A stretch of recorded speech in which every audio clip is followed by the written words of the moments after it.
Good afternoon. Welcome to Risha Training Academy. Today we delve into the development of effective policies. We develop policies in many areas, in private organizations, in public organizations, also in the non-governmental organizations, the NGO sector. And sometimes when these policies are developed, they are not giving the results that were intended to give. At times, it's because these policies were not properly developed. Here at Risha Training Academy, we teach a very comprehensive policy development course that will go throughout the policy development cycle, including the policy change or policy termination. So if you are interested in enrolling for that course, you may visit our website www.rishaacademy.coza or email us at info@rishaacademy.coza. You may also contact us through a WhatsApp 072 053 1753. So we delve into the agenda of the day, which will focus on the importance of policy development, steps in policy development, what are the best practices in policy development, what are the challenges and the solutions. So of course it will be a brief presentation. Those who enroll, then you would have a very sufficient time, because this course takes about 5 days, and each day going about 3 hours. So we have 15 hours of teaching on this course when you enroll. So let's delve into the introduction. Policy, by definition, is the process of creating, communicating, and implementing rules or guidelines to govern actions within an organization. But also we know that these policies, while they are done in the organization, but the targeted beneficiaries may be people who are outside the organization. But also they provide clear direction, ensure compliance, and improve organizational efficiency. Because organizations, they are there because they serve certain mandate. If a public organization could be maybe in the Department of Water, your mandate is to ensure that there is water in this country, the water infrastructure, water service delivery. But somebody who is in private sector, it's looking at the policies that might be internal policies, for instance, that look at how the organization can be competitive. Also, in public organizations, you still find policies such as your HR policies, your finance policies, and many other policies that are developed. So that is why we talk about providing clear direction, ensure compliance, and improve organizational efficiency. Let's delve into the importance of policy development. Why is it very much important? We look at 4 issues. One being consistency. They help us to be consistent in terms of decision making and actions, because the policies are able to guide us So when the policies are able to guide us, it means that even the decisions that we take will be informed by what the policy says. In other words, you can't take a decision on a matter that concerns a certain policy and you take a decision outside the guideline of that policy. Maybe there is a policy in relation to provision of housing. So the decisions that are related to this may be done within the realm of that policy. But also they help in terms of compliance. Remember, the policies themselves as well have to comply with certain legal prescripts. The policies that are done without looking at the legal implications or legal requirements may be challenged in court of law. And we have seen that in many cases where government was challenged and they lost because the other legal provisions were not checked. So the policy development helps us to make sure that we comply with these legal and regulatory requirements, because the processes themselves would like us to make sure that when we say this is the policy, it should have gone through legal scrutiny. But the other issue is the issue of efficiency. That the policies help also to make sure that processes are streamlined and we reduce confusion. When we develop policies in the correct manner, we'll streamline processes and reduce confusion. Confusions are created where there's ambiguity in policy. The policy have to be subjected to individual interpretation. Then there's a problem. But also policy, it helps us to clarify roles and responsibilities. The issue of accountability, which is very much important in policy development, because as you draft your policy, it must also clarify in terms of who must perform this task, who must do this, even when it involves external stakeholders.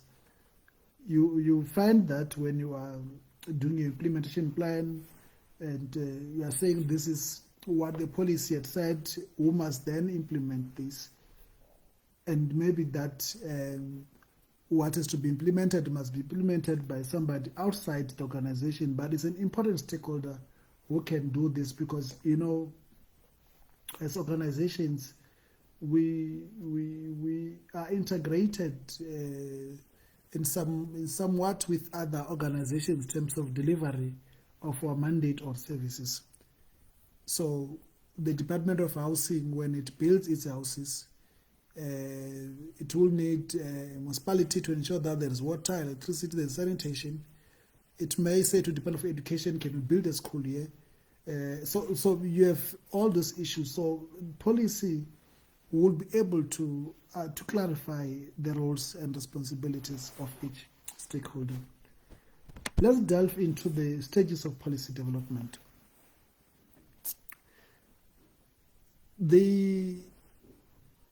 Of course, most people would talk about agenda setting, policy formulation, implementation, monitoring and evaluation. We did this so that you could understand the key important issues that you must go through when you do this process of developing a policy.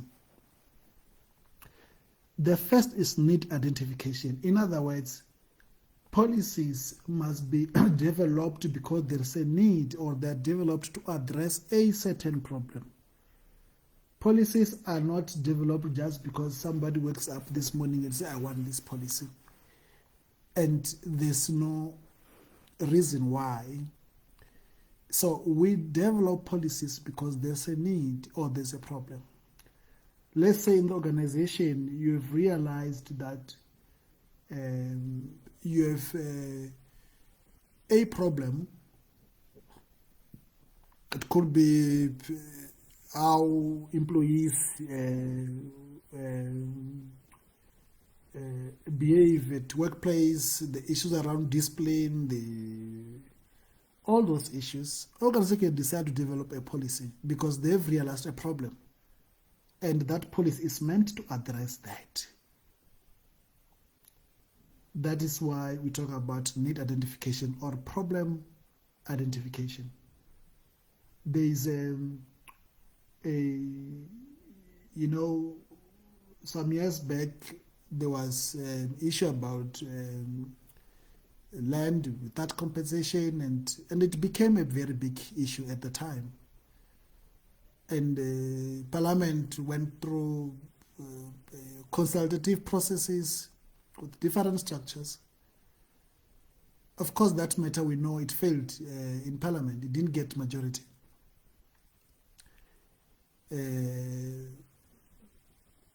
And I think it was because the proponents of that were not really aligned on certain issues.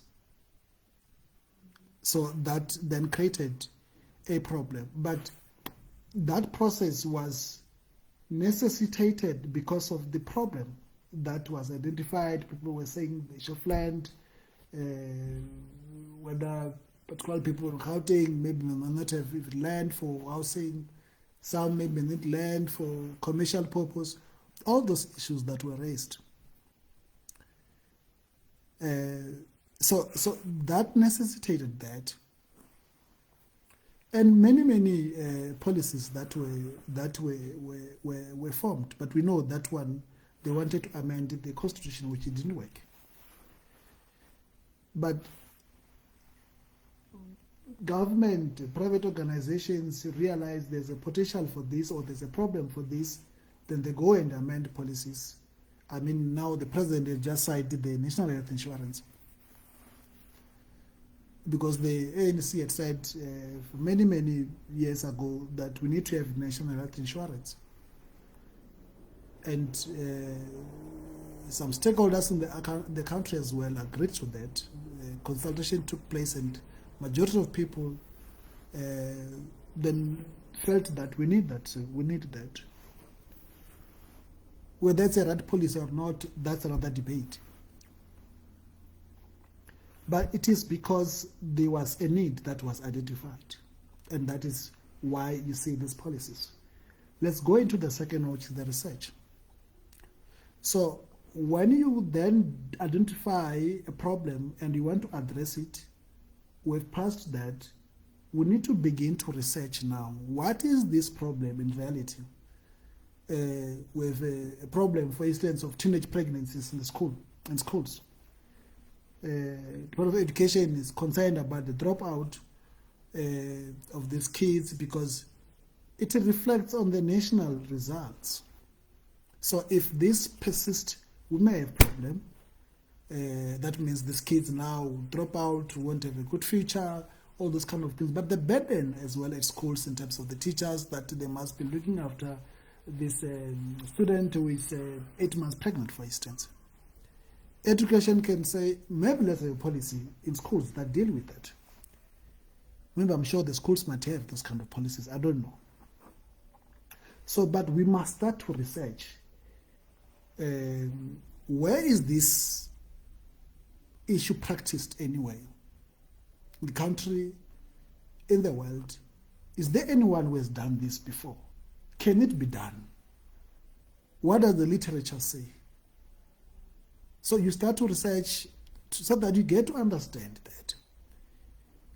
And in public institutions, for instance, when you've done that process, now you might even have to get some approvals from the principals maybe as form of your discussion document that will then detail the problem and what you think can be dealt with.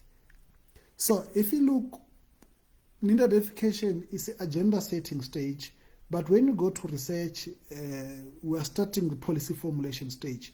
Here now we are engaging now on issues of what are the issues. Can we benchmark with any other organization, with any other country, within other region that may have the similar policies and how they dealt with that? Internally, you get approvals in terms of this. And while you have done all those kind of things, there are stakeholders that you will have consulted and everything, your process of drafting the policy starts. So the process of drafting the policy, we don't just go and wake up and say we are going to draft a policy. So the need should have been identified and understood by those who are going to draft the policy. Remember, the problem most of the time is not identified by the people who are drafting the policy. It's identified by other people, maybe your political principals, your executive management, the board, or the communities have been raising this issue for a very long time. And the only way to address this issue, you require a policy. And that is now you start the process of drafting. But in drafting the policy, let us not be excited by just drafting the policy using the jargon language. Your policy must be written in a simple language that people can understand. When I say people can understand, I'm not saying maybe duplicating different languages. That is another issue. But if you are writing it in English, let it be the English that people can understand. But also stay away from using most of the time, is it abbreviations? Do we call it abbreviations? And if there's no explanation what that would mean, and if that word or that abbreviation is going to be just used once or twice, there's no need to abbreviate it, write it in full, because you're not going to use it.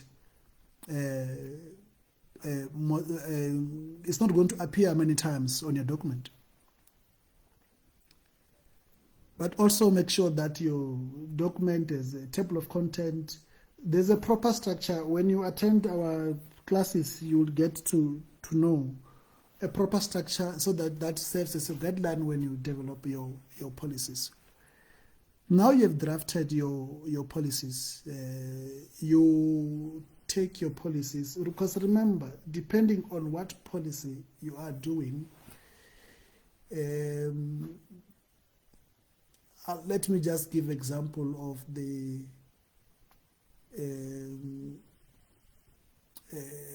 Gauteng Department of Health, for instance. Maybe they have a policy to address certain problem.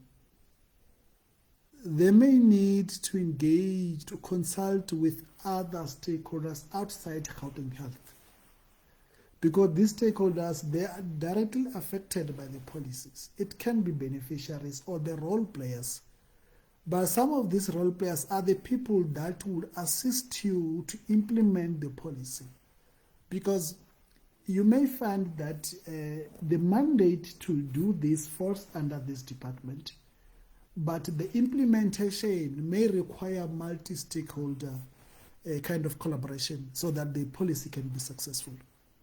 And we've seen that in many departments. You go to Department of Small Business, you go to the DTI, you go to National Treasury, you'll find some platforms where they have to collaborate.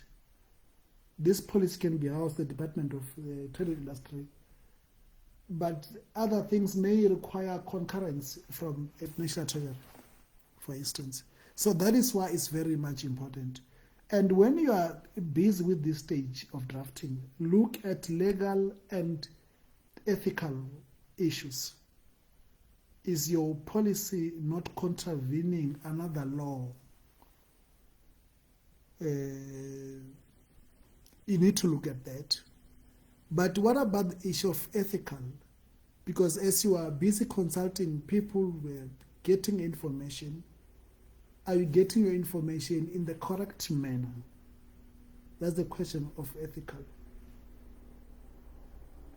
But the other problem is that we tend to do policies, particularly public policies, for our people. Our people have been South Africans. And they are not really so much involved in that process of developing the policy. And because they are not so much involved in the process, they don't even understand what this policy is all about. And when you have a citizenry that is not informed about public policy, we have a problem.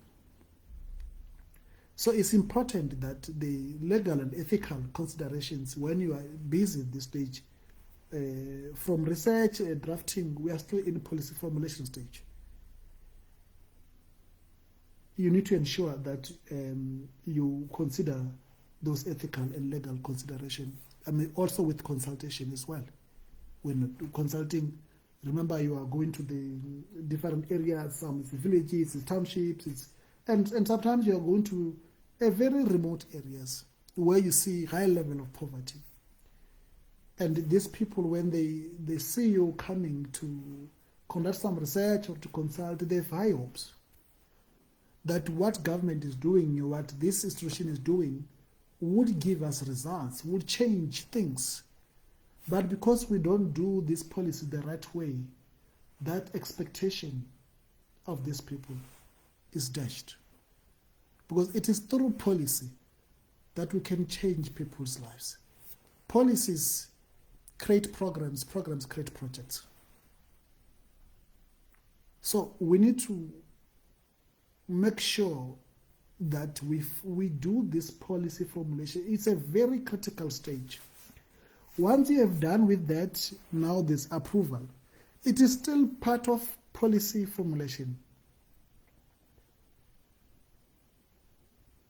The approval. I mean, in public organizations, also in private organizations, your policy have to be approved, whether by your DG, the minister, or by your CEO or the board. They must be approved. By approval, there are two things or more that are happening there.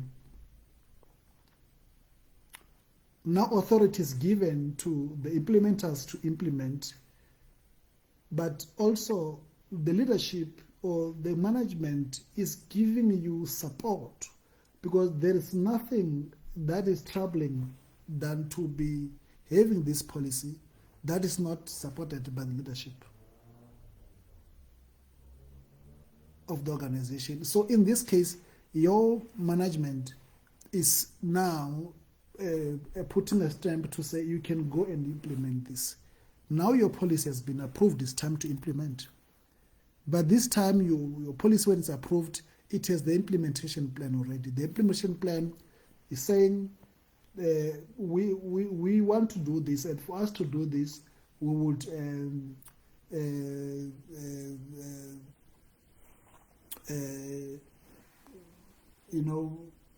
this is the stakeholder that will do, or this is the person that must deal with this, implement this activity by what time or by what period. It's very much important, because if you don't have the responsibility, the indicators or the activities, that must be done. Because remember, for the policy to be implemented, it needs the activities to be done. And these activities, when they are done, they lead to the change that you need. So now you have an implementation plan which says we'll build 2,000 houses in the next 3 years. That is the plan. So that means that plan, there must be some sub activities that would ensure that 2,000 number of houses is achieved. You hire a contractor, the bid, all those kind of things, you know, the identification of the beneficiaries, all those kind of things that must happen. That is the implementation plan. Now your leadership has approved the plan. It has to be implemented.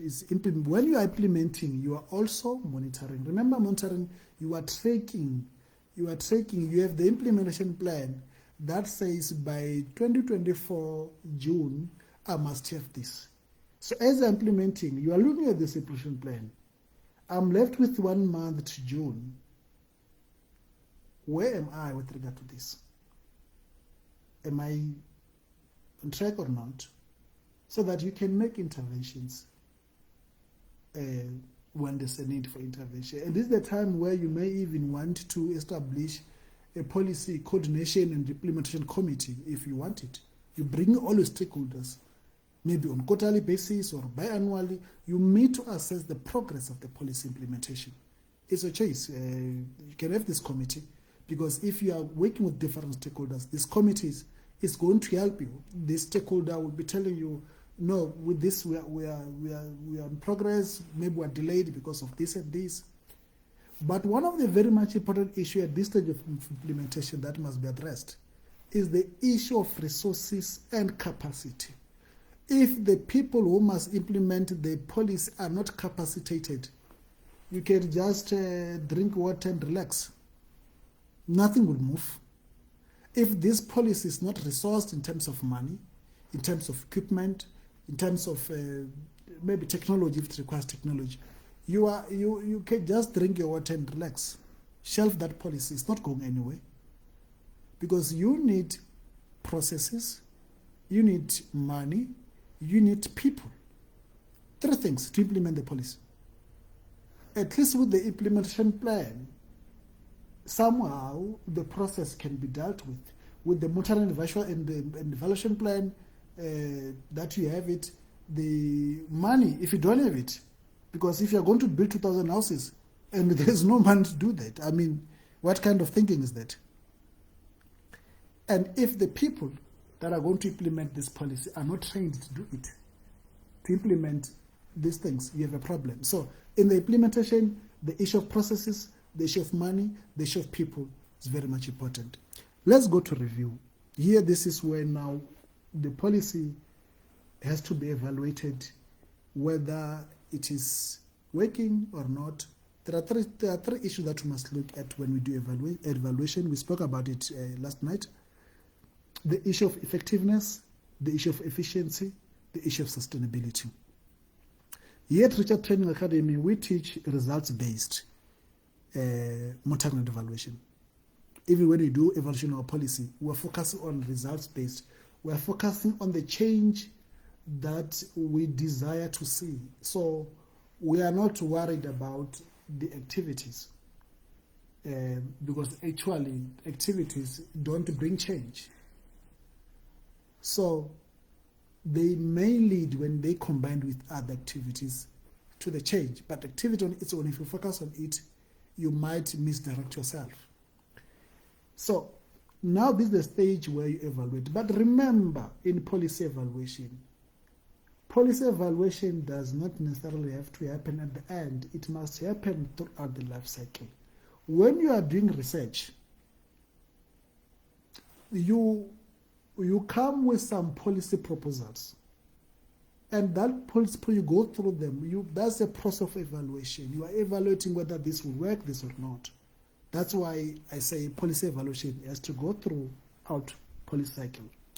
So here you are reviewing. When you are reviewing, there are some decisions that should be taken based on the evaluation report. You might decide to continue with the policy, to say let's extend the policy. Maybe the policy was for 10 years and now 10 years expired, but you think that it has not achieved more because of some issues. Maybe there was some instability in the organization, maybe there were issues of money, maybe there was no capacity, but now you do have capacity, and you think that that policy is still relevant. You may say, let's continue with it. The other option might be, let's shelve this policy termination. We teach policy termination at Richard Tenwa Academy. Not even your big institutions really focus much on that. The evaluation, they talk about it, but it's not expanded into policy termination, because it is rare for policies to be terminated, because when you terminate policy, that means some questions must be asked. But we know with the ASGISA macroeconomic policy of President Mbeki at the time, it was terminated, of course, from pressures of COSATU and the South African Communist Party, and other stakeholders were aligned to that, because they believed that as much as the economy was growing, it was not giving results in terms of job creation. And then that's why you have intersection policy and all those kind of things. Whether they're working or not, that's another debate. But the review now, it would, I spoke about you may extend it, you may terminate it, but the other option that is workable is that you may look at adjusting that policy. Maybe some of the targets are no longer realistic, are no longer relevant. Maybe they are not realistic. When that was thought by people who developed the policy, they were not. They were on another planet. They were on Mars. Maybe they were not here on Earth. So this policy was too much ambitious. It didn't consider the constraints in the organization, whether in terms of resources, in terms of capacity, but also maybe that policy was not talking to the beneficiaries on other elements. So this is the time to say, let's look into this and correct that. It could be one of those when you're looking at decisions that you must take after policy evaluation. So we'll end it. No, we're not ending it there. I think I spoke so much on this one. Let me just quickly deal with the issue of best practices, which is we must engage your stakeholders, be transparent, keep it simple, be flexible. Don't be rigid when you deal with these policies, but the stakeholders must be engaged throughout, because if we don't, then you have a problem. The challenges that you normally face in policy the development is that resistance to change. The policy could be, moving to a certain direction that other people may not want. So there will be resistance to change. I mean, with the national health insurance, whether it's a good policy or not, that is another issue. But we know in the country we have two groups now, or even more, about this policy. There are people who think that it won't work, but there are other people who are just resisting. But also lack of clarity and ambiguity, where policies are written, but no one cannot understand what the developer was trying to say, the writer of the policy trying to say. This policy now is subject to individual interpretation, which is a problem. But the stakeholder issues, let's engage stakeholders throughout a policy cycle. But like the issue I've said, the resources constraints, this is the big issue. You have many policies. I mean, one of the issues that people were saying was that, do we have resources to implement the NHI? So that means it's one of the issues that when you deal with policies, we need to look at there, do we have resources? Do we have capacity? If we don't, we have a problem. So that means that organizations that develop policies look at these issues. Whether do I have capacity in the organization? If I don't have in the organization, who is going to implement this policy? If it's going to be implemented by other people, well, it's fine, but is there capacity there? How do I make sure that I monitor this policy for effectiveness? The efficiency as well, make sure that it yields sustainable results. And that's where we end it. And thank you for being with us. We appreciate that. Those are our details if you want to enroll on this course, policy development, richacademy.coza, info@richacademy.coza, 0720531753 is our email. Here you would you will live here nurtured, nourished with knowledge, All our courses, we offer certificate of completion. All our certificates are issued with a unique code that is only allocated to you, and they can be verified by anyone. A HR manager can verify those kind of certificates. And thank you. God bless.